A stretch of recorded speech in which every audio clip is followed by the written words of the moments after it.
336 acre, 300 കോടി രൂപയോളം ചെലവ്. സംസ്ഥാനം 69ാം ജന്മദിനം ആഘോഷിക്കുമ്പോൾ തലയെടുപ്പോടെ ഉയർന്നു നിൽക്കുന്നു നമ്മുടെ സാംസ്കാരിക തലസ്ഥാനം. രാജ്യത്തെ ആദ്യത്തെ ഡിസൈനർ സുവോളജിക്കൽ പാർക്ക്, ഏഷ്യയിലെ ഏറ്റവും വലിയ മൃഗശാലകളിൽ ഒന്ന്, രാജ്യം മികവിന്റെ പ്രൗഢിയിലേക്ക്. തൃശൂരിൽ 1885 ആരംഭിച്ച മൃഗശാല 1913-14 ചെമ്പുകാവിലേക്ക് മാറി. ഇന്ന് ആ പൈതൃകത്തെ പുതുജീവനോടെ പുത്തൂർ വനശൈലിയിലുള്ള 336 ഏക്കറിൽ പുനർരൂപകൽപ്പിച്ച് ഉയർത്തുകയാണ്. 2025 ഒക്ടോബർ 28-ന് നമ്മുടെ മുഖ്യമന്ത്രി പിണറായി വിജയൻ നാടിന് സമർപ്പിച്ച തൃശൂർ സുവോളജിക്കൽ പാർക്ക് രാജ്യത്തെ ആദ്യത്തെ ഡിജിറ്റൽ പാർക്കായി മാറിയിരിക്കുന്നു.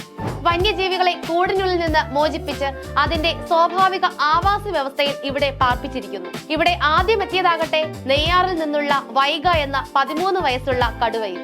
ഓസ്ട്രേലിയൻ ആർക്കിടെക്ട് ജോൺ ഗോയുടെ നിർമ്മിതി യാഥാർത്ഥ്യമായപ്പോൾ തൃശൂർ സുവോളജിക്കൽ പാർക്ക് കേരളത്തെയും നമ്മുടെ രാഷ്ട്രത്തെയും രാജ്യാന്തര നിലവാരത്തിലേക്ക് എത്തിക്കുന്നു. ഓർക്കുക, രാജ്യത്തെ ആദ്യ designer park Thrissur zoological park, Puthur. ശില്പി ജോൺ ഗോ.